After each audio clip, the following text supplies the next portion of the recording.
Welcome, our fellow lovers of love, and thank you for joining us on yet another excursion through the stream of consciousness down the river of tranquility to fill the lake of life with love.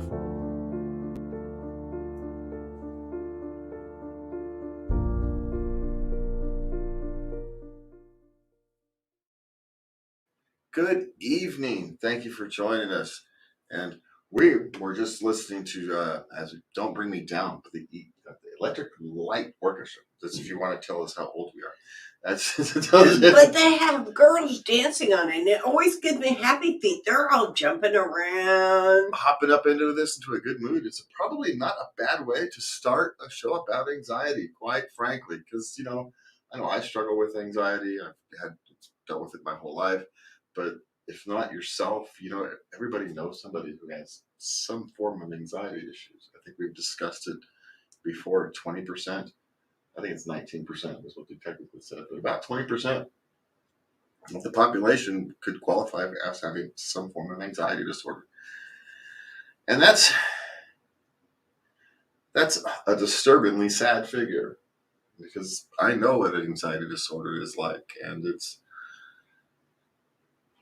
not a fun experience. It's,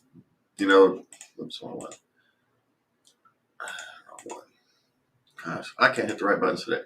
Anyway, it's not a fun experience. There we go. Okay. Imagine that, the top two. Thinking. Anyway, but having an anxiety disorder for as long as I can remember, it goes back farther back than my memory can go. You understand how disruptive that can be to a life and to becoming the person you want to be. But it's also part of who you are, and it's reconciling those two. It's integrating that anxious part of who you are with who you want to be, because you're never going to get past it. You get stronger in the face of it. You integrate it with who you are, and it becomes less impactful as you learn to deal with it. But it never goes away. Not really. And so that's what we're talking about today. Anxiety disorders, what they are, and how they impact not just you, but the people around you. We're going to talk about that a little bit today. And then we've got, of course, at the end, we've got our normal questions from the Levosphere to deal with. So, what do we want to start with this tonight, Lev? Well, first we're going to talk about what an anxiety disorder is. Okay, so we want to go through these. At any given year, the estimated percent of U.S. adults with various anxiety disorders are: specific phobia is 8 to 12%, social anxiety disorder 7%, panic disorder is 2 to 3%, agoraphobia 1 to 2.9% in adolescents and adults. That's a pretty specific number. Generalized anxiety disorder is 2%, and separation anxiety disorder is, again, 1 to 2%. Women are more likely than men to experience anxiety disorders, it says. I wonder if that's are they likely to experience it. Okay, now first, we're not talking about the normal reaction to stress, which can be beneficial in some situations. It alerts us to danger, gets us to pay attention.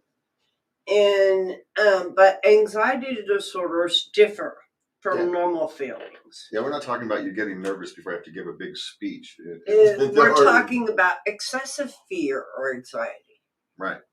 And it has to also have a negative impact in the rest of your life, right? And according to this article, it is the most common of mental disorders, and it affects 30% of adults at some point in their lives.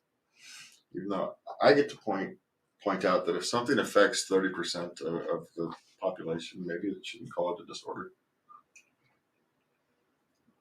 Maybe we should just call it part of reality and helping people figure out how to make their lives better. Is a better way than treating it as something wrong with you. That's all I'm pointing out as someone who's dealt with this. calling you disorder when it's actually part of who you are. It's essentially telling who you are as a disorder. There's a strange conflict there. Unfortunately, we'll come up with another word for it here in a couple more years. Yeah, I don't even know if it's necessarily changing a word for it. Just take off the disorder. Okay, and I don't know. It's a distinction that doesn't make a difference. Maybe I'm just saying. I don't even know what to do with it. I'm just putting it out there. I don't have a solution. I'm just saying. Okay. First, is a generalized anxiety disorder, and I have a daughter. I call it free-floating anxiety disorder. She has that. Yeah, and it's just comes about anything.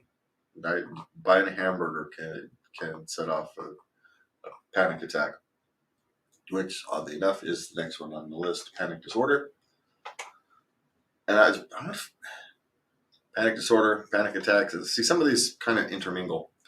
So what? Panic attacks. Several symptoms can occur: palpitations, pounding heart, rapid heart rate, that kind of thing. Sweating, trembling, shaking, chest pain. Essentially, anything that can happen when you hit the fight or flight instinct will happen in an anxiety attack. But however fight or flight instinct impacts you personally, it's going to do that times 10. And so if you're someone who freezes, then you're going to get the freezing stuff, the numbing, the choking. If you're someone who runs, you're going to get the pounding heart, the sweating, the trembling, where your body's ready to either run or fight. So how you kind of deal with the fight or flight response will, generally speaking,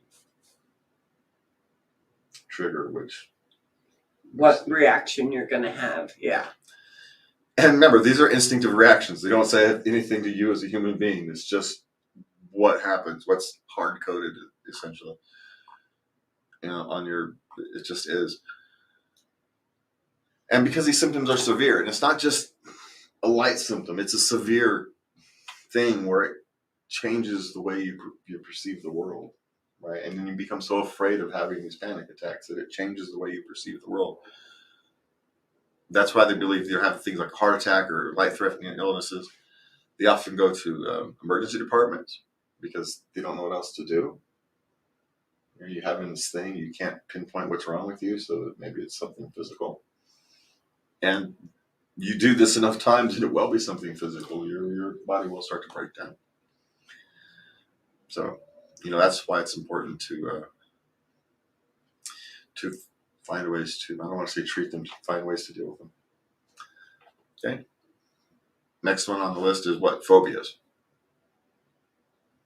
Yes, and those are specific. Yeah.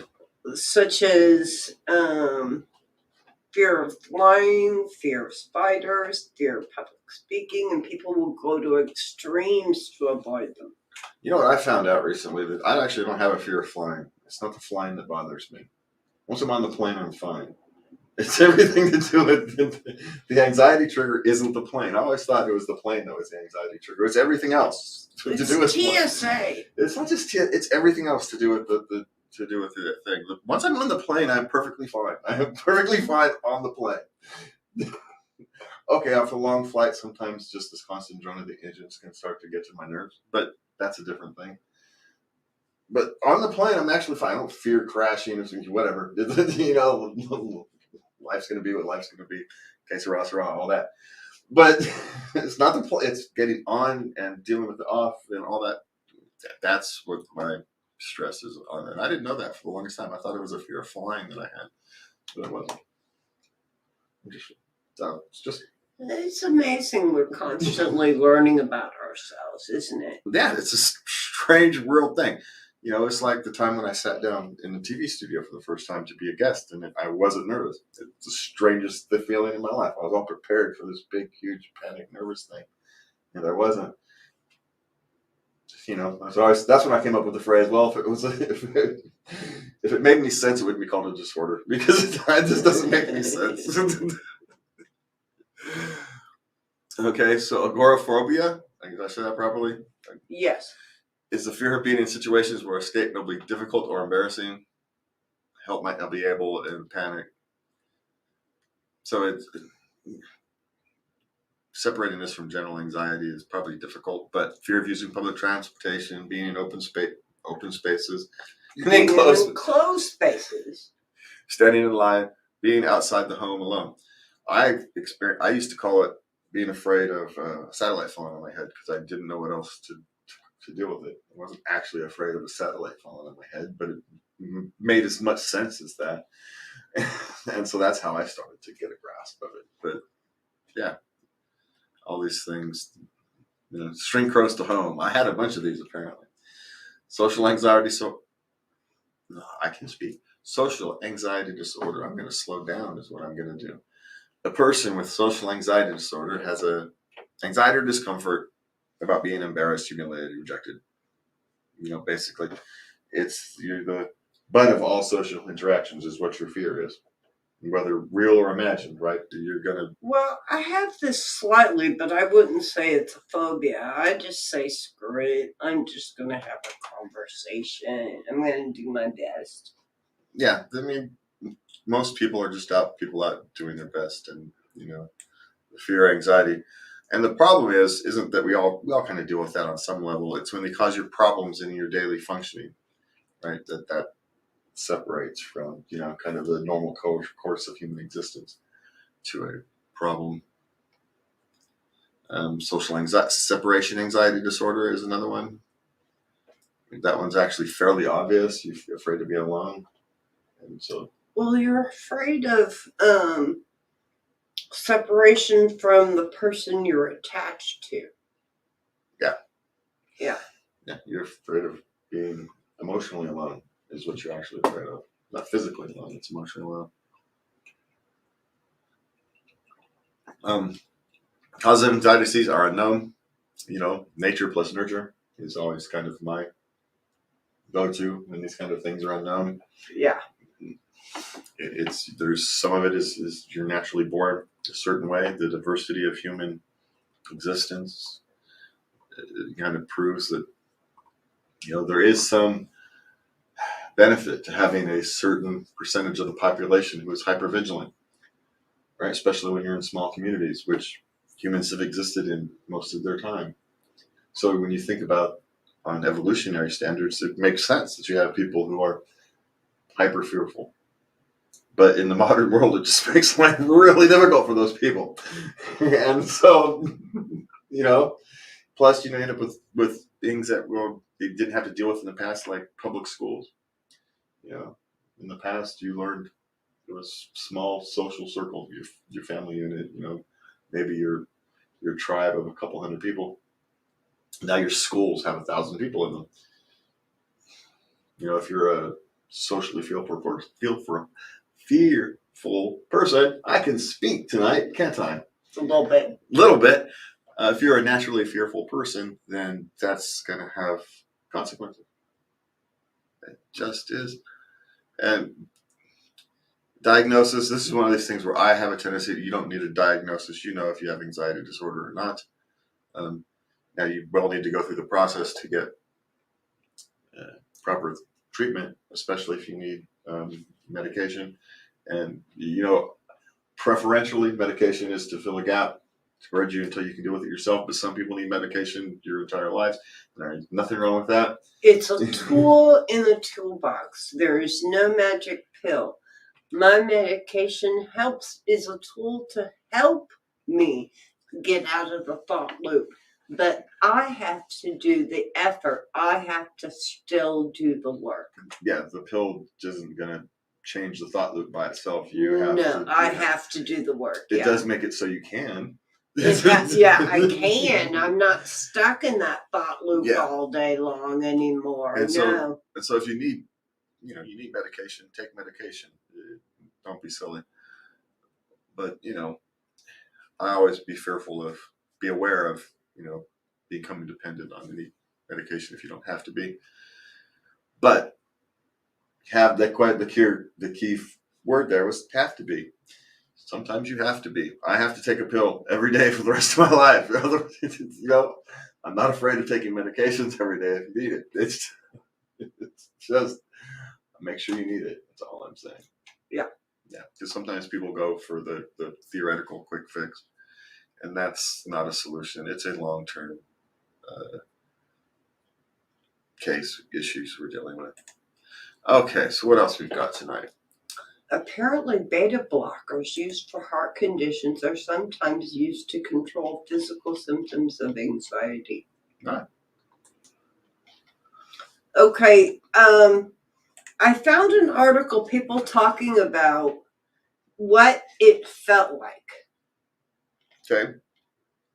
This one lady, she knew something terribly wrong was happening. She was in a cab. She had her first panic attack, and she had the cab take her to a doctor. Yeah, because you don't know, especially if it's the first time you've ever dealt with it. You don't know what's happening. And so it can, there's that one. This is the one about the cab, and you don't know what's happening. And so, of course, if you haven't dealt with it, if this comes on you later in life, if you're not someone like me who's been dealing with it your entire life, and you get a panic attack, and you're 40 years old, and it just kind of smacks you out the blue because you haven't been dealing with stress properly, is generally the cause, the root cause of that. You just let stress build up, and you kind of snap, right? It's kind of what happens. Yes. As a generic rule of thumb that is going to be proven wrong more often, than often enough to know that it's really just a generic rule of thumb. But anyway, if you haven't dealt with it before, you don't know. You think something is seriously wrong, an aneurysm, a heart attack, and especially now that you have an anxiety issue, that's going to spin itself up. So a minor chest pain just because of stress chest pain becomes a heart attack, which then becomes a whole body thing because you worked yourself up over it. And if you haven't dealt with that your entire life, that could be quite shocking. I could imagine. Like this next man, he was 51 years old when he was 10 years old. He was 10. He had him his whole life. And he said, it feels like my body is going at the speed of light.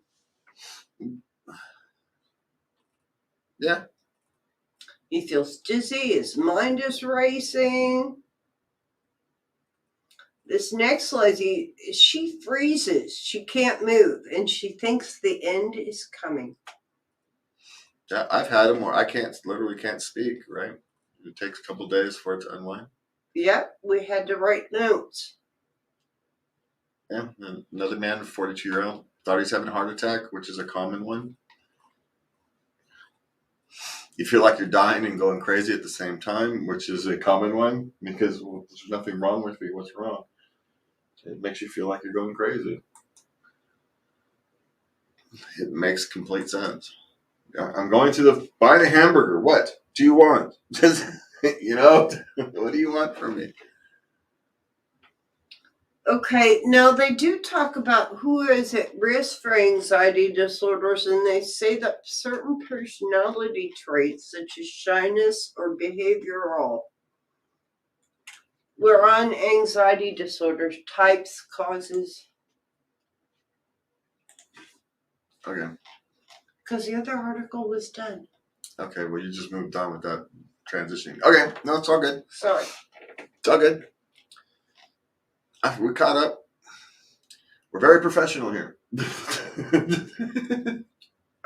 Also, traumatic events or stressful early childhood or adulthood, family history of anxiety or other mental health conditions. God, my mother was, the picture of mental health. Certain physical conditions, including thyroid problems and heart arrhythmias. And as we said, it occurs more often in women, and they still don't know why. They think maybe women's hormones because they fluctuate so much. Yeah, I don't know, but it starts before all those hormone stuff change until it makes a difference. So I don't know. I think they're guessing. I don't think the reason we're not going to be able to find an answer is because it's hardwired into our brains. And then nature plus nurture takes over. It's still going to be And then when it happens in older adults, it's stress related. It's generally would be my take. So Okay, now children do experience anxiety disorders. And it's normal for them to feel some amount of anxiety, worry, or fear at certain points. For example, a child might be scared of a thunderstorm or a barking dog. A teenager may get anxious about an upcoming test or school dance. But sometimes children approach these situations with overwhelming dread, or they can't stop thinking about all the fears tied to one of these events. They get stuck. yeah, and that's the difference between a disorder and normal human anxieties, right? Is that you can't get past it, and that it impacts the rest of your life. That you can't have a normal functioning life because you lock yourself in your house or something of that nature. Okay, causes. Chemical imbalances. Now, chemical imbalances can be caused by a stress over a long period of time, which can lead to an anxiety disorder. Yeah, you don't deal with your stress well over a long enough period of time, you will eventually snap. Environmental factors, heredity, trauma. Yeah, trauma is one that sadly it's part of the human experience. And heredity. Well, see, heredity is the one that tells you there's something hardwired about it, right? There's something about it that's hardwired, that's passed on. And again, I'm going to go back to it makes some sense when you have some hypervigilant people in your tribe. But, it just makes it very difficult for people in the modern world. That's all. Okay, can we talk about how to help someone? Sure. Because that's very difficult to do because oftentimes they don't even know what they need. Anxious people may find it helpful, this article states, to talk through the steps they need to take to address what they're avoiding. Well, maybe you have to have a solid relationship of trust with them before you can do that, though. So, yeah, but there's a but to that one. People with high anxiety are often embarrassed by their symptoms, so it helps when others normalize them. Try and relate to them. Mm-hmm. I do. Now, I don't like this next one. Putting limits on an anxious person's reassurance seeking helps prevent their anxiety from snowballing. Yeah, I'm not even sure what that sentence even means. What does that mean? Well, they can be too needy? What the hell? I'm not sure what they mean. I'm not sure what that means. We'll have to go down and look. Educating yourself. And there is one thing. I have a difference of opinion in a lot of these things. Like, these Stop the Stigma campaigns. As well-intentioned as they are, what you're actually doing is walking around telling people there's a stigma. By telling people to stop the stigma, you're telling people that there is one, even if there may or may not be one already there. You're actually spreading the existence of stigma, not stopping it. And that's really irritating.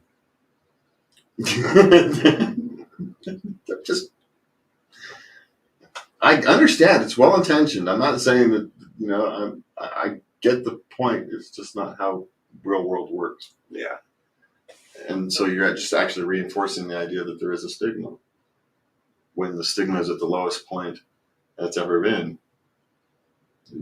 It's not needed.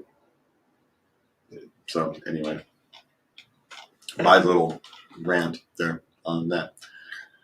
Okay, yeah, well, it's true. I mean, well, it's just as someone who deals with an anxiety disorder, I say, I don't need people to tell me that on some places there's a stigma attached to it. But one of the things I have learned is that there's not as much as one as we pretend to be. Oh.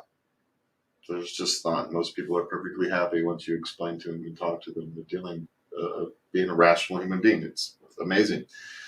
The number of people who actually carry a stigma around is small, and we're reinforcing it. We're actually making it harder for people to come out and talk about their issues publicly because they're being reminded constantly that there's a stigma. So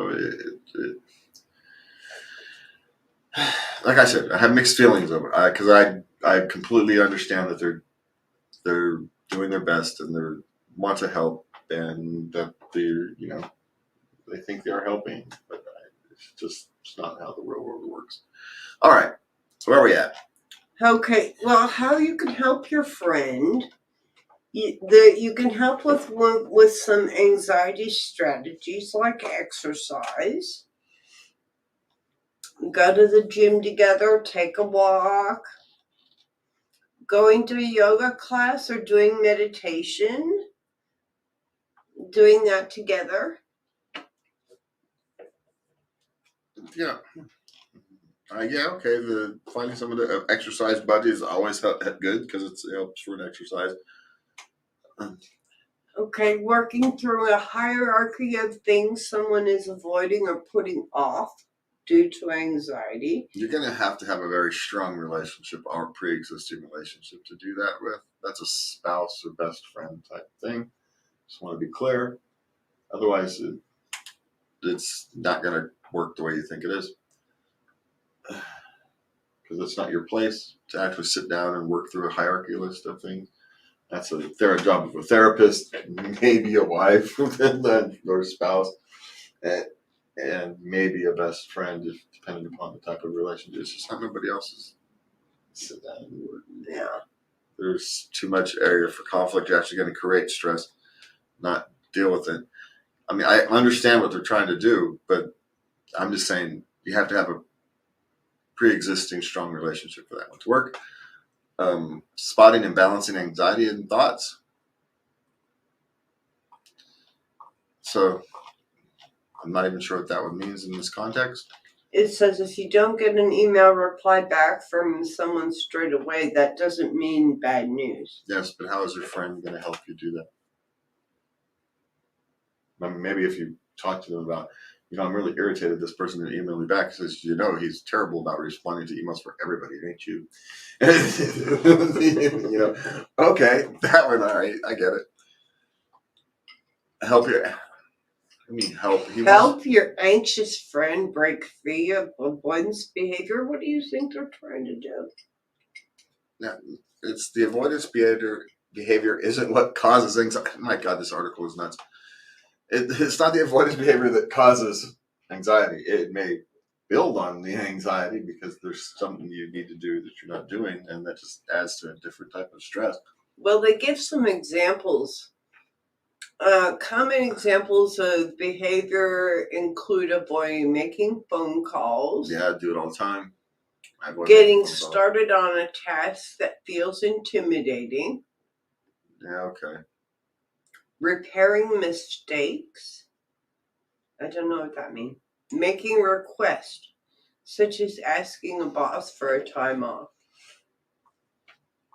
Yeah. Help them identify.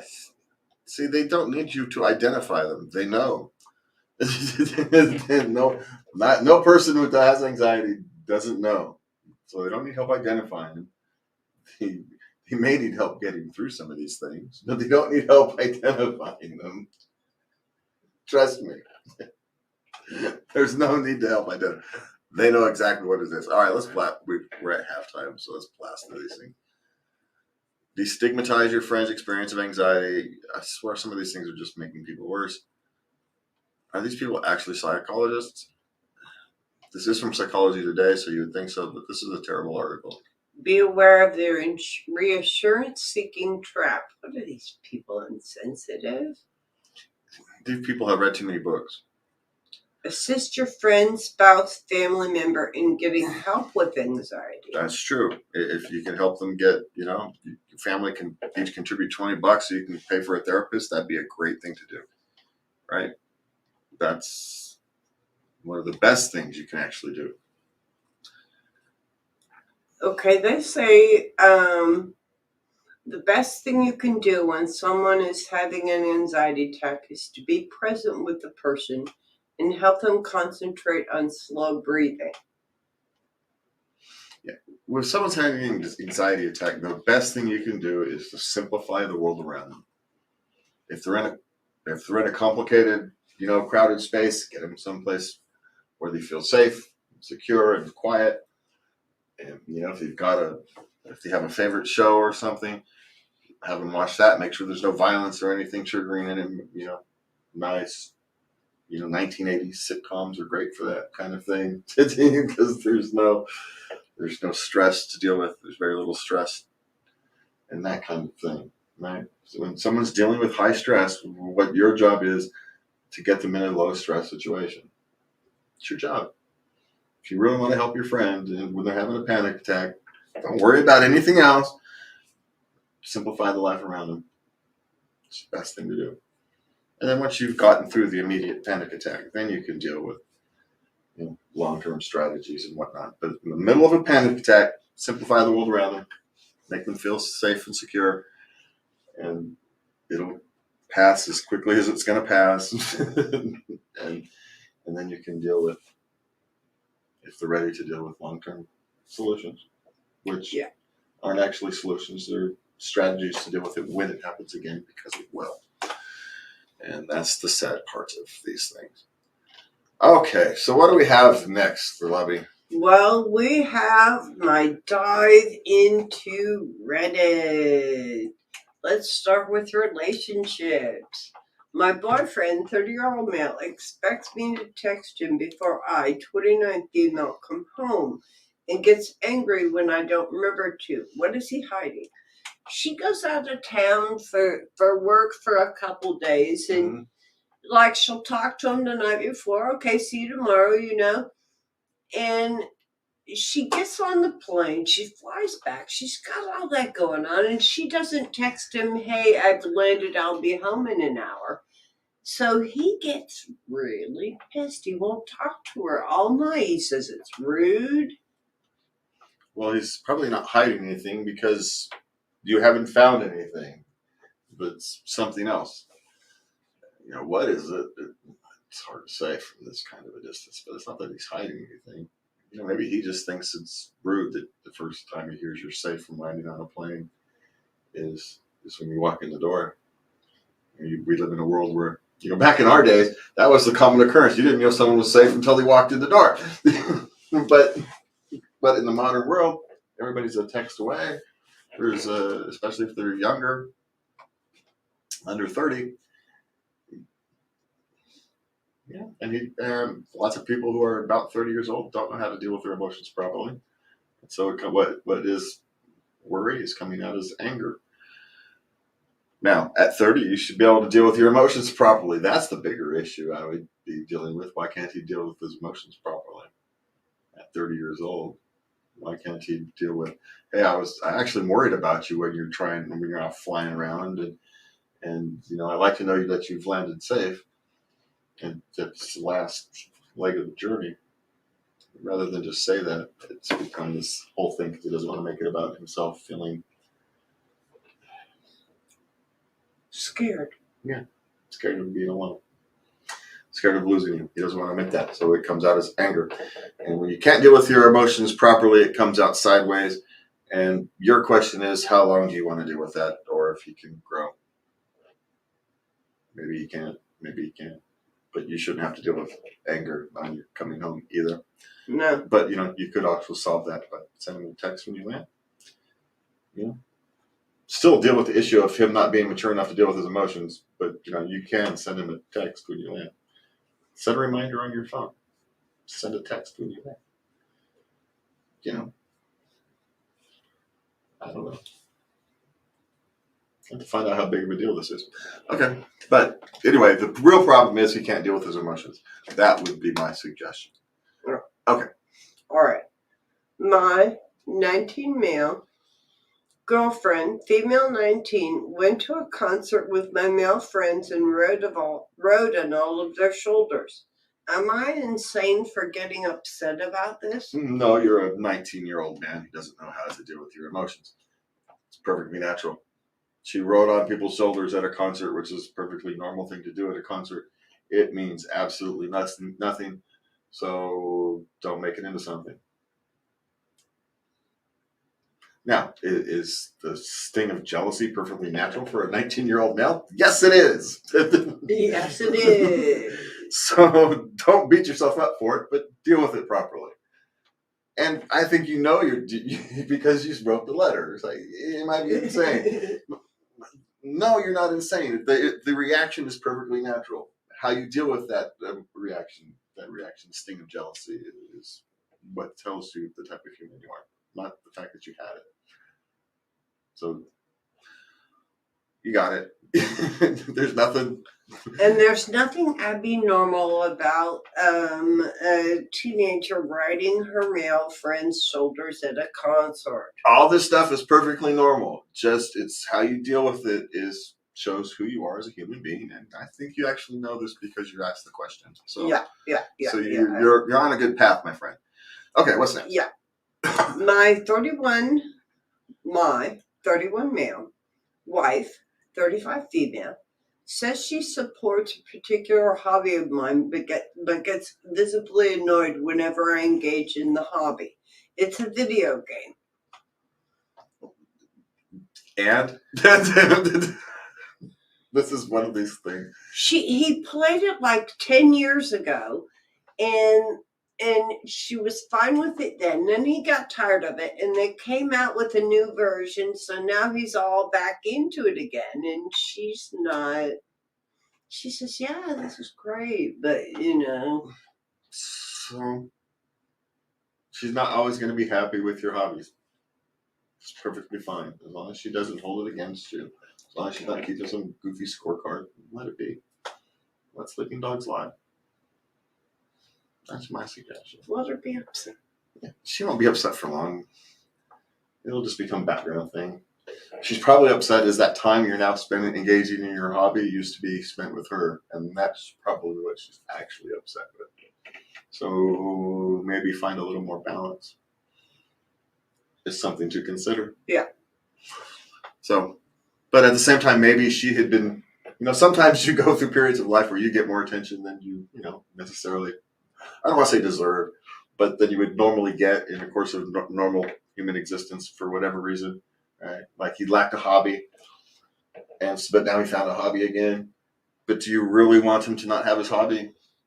Even if you don't particularly care for the hobby, he's going to be not the pure person he is without his hobby. So,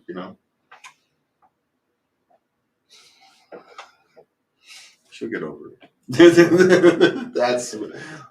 things are going to happen. One, it's likely a short-term thing. He'll engage in the hobby for a year or whatever, year and a half, and it'll be done and gone with. And in a long-term relationship, a year and a half is nothing. And by that time, she'll have moved on to something else that she's mad at him about.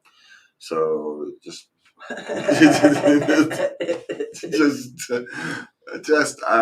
keep going on. Just engage with your spouses, empathetically as best you can. Hey, if she's saying it's fine, but she's visibly not fine, she's trying to be fine with it. So let her be. Yeah, she's trying. She's trying, and that's all you can really ask. Okay, next. All right. My 27 male significant other has been upset with me, 29-year-old female, for days and refuses to talk. I have no idea what I did wrong. How do I get him to talk? Because you know why he's not talking? There's either two reasons why he's talking. One is because he doesn't think it's going to matter, and he's accepted it, and he just doesn't want to get upset about it anymore. Just leave it alone, right? It's not a deal breaker, but he's pissed, and he doesn't want to fight, right? It's not worth the energy. The second one is he's mad, but he knows he shouldn't be, and so he's not going to say anything. Well, he could be. I know sometimes I've gotten so angry, it's best that I do not talk. Talking bad now. Yeah, but that doesn't usually happen for days. That's true. So there's this weird dynamic that it's not worth the fight. He doesn't feel it's worth the fight for whatever reason. Either it's because he realizes he's stupid, that he's angry, but he's still angry, and until he gets over it, it's just the way it is. And the other thing, or, he's just accepted that dealing with it is going to be a fight. I don't want to deal with the fight. It's not a deal breaker anyway. I'm just going to be mad until I'm not. And how do you get him to talk about it? By doing absolutely nothing. The best way to get him to talk about it is to respect the fact that he doesn't want to talk about it. And he'll get to the point where he wants to talk about it much sooner. It's hard to be patient, but if you push some people, if you push them, they clam up, and it's just going to be that much longer until they open up. Now, some people, you got to know your person. Some people, they sit there and they wait for you to ask. They don't say, "Buckus, man, I've been waiting for you to wonder about what they're feeling." Well, you could open your mouth. Well, so my theory is that until they're ready to talk, they're not going to be ready to talk. So, if they can't be adult about it, just to use their words, then they need to go pout somewhere they else. need to go pout. But I also, get the point that if they're not ready to talk about it, then they're not ready to talk about it. Right. Whatever reason that may be. So, you know what? In long-term relationships, a few days ain't such a big deal. So, I know it's hard, but just go back to enjoy a few days of peace. Just, think of it that way. I wouldn't worry too much about it because whatever happened isn't a deal breaker. So you have that because you would have heard about it if it was. So it's, it's probably something. My guess is it's something silly. He got upset about something silly and doesn't want to admit it. So if I had to take a gander, just it's a coin flip, but yeah, that would be my guess. All right, what's next? All right, parenting. Forgetting my son's birth weight and feeling lousy for it. Am I the only one? Oh God, who remembers that? Well, people do, but you're not the only one. It actually just kind of goes back to the anxiety issues we're talking about. It's you're feeling lousy about something that only you can judge yourself on. No one else cares if you remember the birth weight of your child or not. I have no idea what any of my This children was in the doctor's office. What, soon after the birth? No. Well, no one meant that. I mean, don't they write that down? Shouldn't it be in the chart? Well, it depends on the doctor. It depends. Not all charts follow the patients all the time. But, if you get a new doctor, you fill out the whole chart. Well, this baby's birth weight. Hell if I know. I put it this way. I had no clue what any of my children weighed at birth. I know one of them was relatively big, but not nearly as big as my grandchildren are turning out to be. So, huge. So, anyway. I know you're having 9-pound grandchildren. I know, it's insane. It's insane. My middle daughter was 8 pounds 15 ounces, and I remember that because she was almost 9 pounds. Yeah. So unless she was pretty easy. She 3 pushes and she was out. I'm just saying that unless it's some extreme, really big baby or really little baby, you're likely not going to remember the thing because it's not something that needs to stay. If you come out with a 7-pound baby, 7-pound 4-ounce baby, you're not going to remember.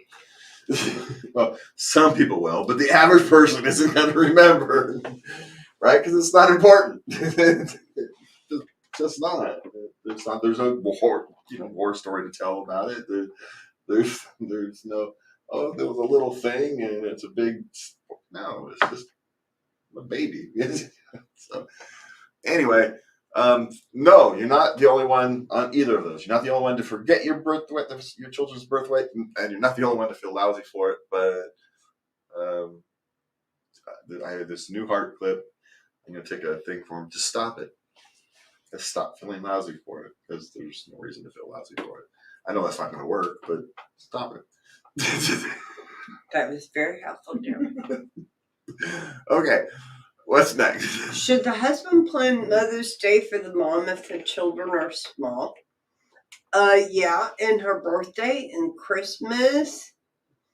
Well, I'm assuming the mother partakes in Mother's Day, then the answer is yes. If the mother doesn't partake in Mother's Day, and there's plenty of people who don't, the answer is no. So out there, how's that? There you go. We'll cover both bases on that one. Okay, previously single parents, how did you find love again? By accident. Yep. That's how you find love again. Stop looking, and it will find you. Yes. It's my only It's suggestion. gonna take a while, but you gotta be patient and don't settle. Well, when you say don't settle, understand where your framework is, and Well, what I mean is don't be with someone going against your deal breakers just so you don't have to be alone. yes, you stay true to who you are, but there's a lot of wiggle room in there. There's a lot of wiggle room. A lot of people, they make this list, right? Everybody has to fit the list. They have to be 6'4", whatever way. 6 figures. 6 figures. You're gonna have to ditch all that, because love will come from somewhere you're not expected if you look for it. Now, it doesn't mean you're not sacrificing on the type of human being you're looking for. You're looking for someone with the human characteristics you want. But the package that may surprise you, where the package looks like, is actually my point. So take your time, but stop looking so hard, and you'll find it, or it will find you. Is more likely the case. All right, what's next? Does anyone have experience with therapy dogs? Our son has depression. Now, are you looking for one that has trained? You would go to a group. Start there. Yeah, if you're talking about an emotional support dog versus an actual therapy dog, those are two different things. But my question is, if your son has depression, are you jumping to therapy dogs, or have you gone through a process of helping him in other areas first? Therapy dogs should not be your first place to start. It may very well be part of the process, but it shouldn't be your jumping off point. Get him to a therapist. And if it's a dog, get him a puppy so he can go to the therapist. That's what's required. That's a different discussion. But don't jump to a therapy dog thinking it's going to be a magic bullet. It's not. It may be part of the process. So it's not clear on that thing if they've already engaged in the process. Yes, I have. Okay. So they started. Well, they were starting down the road. Well, then talk to the therapist about it. They'll give you places to start. So okay. Now we have some more questions. Yay. Yay. Why do managers send out group emails regarding an error instead of addressing the person who made the error directly? It depends. There's actually reasons to do it both ways. One is because sometimes you need to create a culture of openness where people are willing to admit mistakes. And in order to do that, you have to be open with admitting mistakes. That's something that's required, especially when you're working on an assembly line that has high consequences if something is done wrong. If you build a part wrong and someone can die, you don't get to have feelings about making a mistake, right? You make a mistake, you have to be able to say, I made a mistake. And that culture doesn't come from anywhere. It doesn't come from nowhere. It comes from the whole organization being willing to admit and focus on mistakes. The question is, when you focus on those mistakes, are you looking for solutions on how do we prevent this kind of thing from happening again? or is it a blame? Right? But you're never going to get better if you can't deal with your mistakes. And your team can't learn if they don't know your mistakes. You know, your teammates can't learn from your mistakes if they don't know you made them. Sometimes it's not about you. Oftentimes it's not about you. Now, it's hard, especially if you're not used to that kind of culture where mistakes are just part of the learning process. And so you may need to be acclimated to that. So the question isn't whether the sent an email regarding an error or even pointing out who did it. It's how. Was it, hey, can someone help John not make this error again? Can we, wrap him into the QA process or whatever the email was? Then it's fine. If it's John is a lazy sloth and this is his fault, and there's a difference in how you do that. So without knowing, you can talk about it. But why do they do it? Because sometimes it's required. You can't fix things if you can't see them. And sometimes everybody needs to see them so everybody can fix them. Okay. What's next? Should I quit without warning? Now that gave no background. It's just as a general kind of a question. You're fed up. You've got a new job. I'm going to put it this way. The 2-week notice thing is a courtesy, not a requirement. There is no law in the United States that says you have to give a 2-week notice. They can fire you at the drop of a hat. You can quit at the drop of a hat. The question is, should you? Do you want to potentially burn bridges? Is that the way you want to behave as a human being? Now, there are some times where, screw it, I don't care what these people think of me, I'm out of here. And that's fine. But it has less to do with the company you work for and more to do with you as a human being. How do you want to behave? If they're treating you wrong, that's fine. It doesn't mean you should behave wrong. And what do you think wrong is? And that's time and situation dependent. So I can't. Should you quit? I have no idea. You can quit without warning. And there are circumstances where it's, I don't know, I wouldn't say required, but probably best to quit without warning. But, you should be very careful before you do that type of thing. You've made commitments. So, yeah. Should you? Don't know. Depends. There you go. Okay. All right, what's next? Optional breaks no longer an option. Why do I have to? Optional breaks no longer, probably because the law changed and now you have to take those breaks. So deal with it.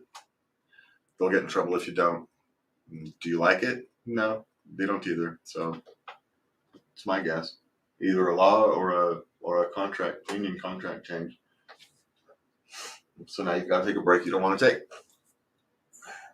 Life's like that sometimes. Well, complain to your union steward or whatever and see how far it goes. Okay. Do managers have to show you when your shift ends? We only get start times. He works in a restaurant. Well, sometimes it's going to depend upon your state. In states like California, they do have to pre-schedule your shift thing kind of deal. Now, of course, they can ask you to stay longer, which is just ends up happening. And of course, because restaurant workers are poorly paid, unless you're at a high-end restaurant. And if you're at a high-end restaurant, you're going to want to stay longer anyway because it's going to make you a lot of money. Anyway, so they'll schedule you for 6, but if it's busy, you're going to stay for 8. And so that's what's going to happen. But in terms of why restaurants have the shift ends, because they don't know when it's going to slow down. It sucks for you, but it's also part of the hospitality industry. You know when you need you to start, but they don't know when you need you to end. Because, dinner rush may last till 9, it may last till 10, it may be over at 7:30. And then you've got people just standing around. So that's why they do it. Right or wrong, that's why they do it. Right. Okay. What's left? We have 6 questions. All right, and we got 6 minutes. We're going to have to blow through these quickly. Okay, we're going to blow through. Oh, there's only 4 or 5, so there's only 4. It's only 4. Okay. can't walk away from a bad relationship because we're both addicted to him hitting my A spot. Am I addicted to him? No, you're addicted to sex. Get there. Get help. Okay, next. Vanilla boyfriend who suddenly loves rough sex. What happened? He tried it once. That's what happens. Well, maybe he feels safe with you to explore. Well, my guess is she got him to try it, and he found, and he, like happens when people try things, he likes it, and then you go overboard for a little while, and she didn't say she likes it. She's just curious. She's just curious. What the hell? Because he hadn't tried it before, you knucklehead. You gave him a taste of it, and he says, "Hey, this is kind of fun," and now you're experiencing a side of him that he probably didn't even know he had. So the choice is: do you want to explore it with him or not? That's your choice, right? Hey, Yeah. But consensual adults and all that. Yeah. So you just have to make your choice. Okay, what's next? This is a question more so for women, but men are welcome to share their opinion as well. Would it be a deal breaker or a problem for you if you found out your partner used to pay for sex from time to time? Let me reiterate, before he was together with you, and now that he is no longer using such services. So would it be a deal breaker? For me, that's in the past. I don't care. That's no worse than other stuff I wouldn't find to be a deal breaker. So, what's the difference between that and, say, someone who's given that out for free to a large number of people? Is there a difference? Yeah. So no, I'm not going to judge either one personally.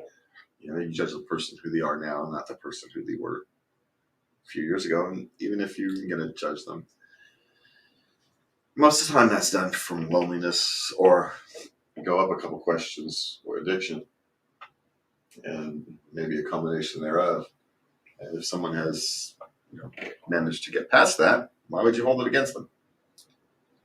And if they were just lonely and now they're no longer lonely, why would you hold that against them? And why would you hold it against someone who paid for it versus someone who went out to the bars and brought drunk people home?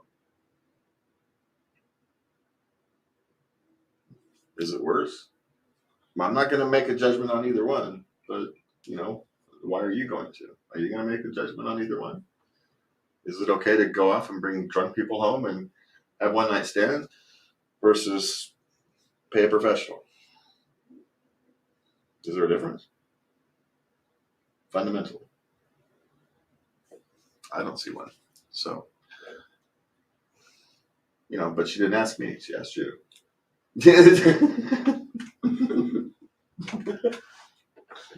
Well, like you said, there's one thing I've learned in life. There's a lot of lonely people. And that's usually why people do the seeking out behavior for the comfort of others. They're just lonely. They're just lonely and don't know how to deal with it. Probably have a strange history with sexuality. And it comes out sideways when you're lonely. It's kind of things happen. So, it is what it is.